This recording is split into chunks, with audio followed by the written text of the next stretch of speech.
আমার কোম্পানির টেন্ডার তো তুমি রিজেক্ট করিয়েছো। অনেক গরিবপুর রাজপুত ধারাবাহিকে আসছে বিশেষ চমক। মেঘলার আসল পরিচয় ফাঁস করে দিল ম্যানেজার। অবাক হয়ে গেল অনিক ও তার শ্বশুর। এমন একটি পর্ব সামনে আসতে চলেছে, চলুন তাহলে সেই পর্বটি সম্পর্কে আমরা জেনে নেই। গরিব ঘরের রাজপুত ধারাবাহিক ইতিমধ্যেই 50,000 কোটি টাকার মালিক হয়ে গেছে মেঘলা। সবাইকে ছাড়িয়ে এসে মেঘলা।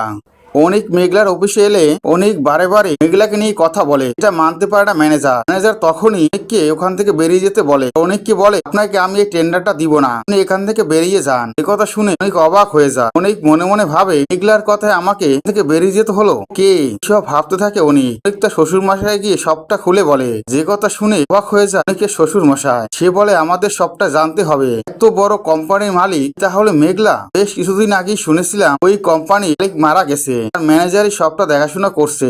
এর মাঝে মেঘলা ওখানে কেন? আমাদের সবটা জানতে হবে। অফিসে গিয়ে আমরা সবটা জানতে পারবো। এরপরে দেখা যায় মেঘলার অফিসে চলে আসে অনিক ও তার শ্বশুর মশাই। অনিক ও তার শ্বশুর মশাই এসে ম্যানেজারকে সবটা বলে। ম্যানেজারকে বলে, মেঘলা তো গরিব ঘরের সন্তান, কেমন করে এখানে এলো সবটা জানতে চায়। অনিক হলো মেঘলার স্বামী, এর দ্বিতীয় স্ত্রী মেঘলা। কথা শুনে ম্যানেজার সত্যিটা ভাস করে। ম্যানেজার তাদেরকে বলে, আপনারা তো শুনেছেন বেশ কিছুদিন আগে কোম্পানির মালিক মারা গেছে।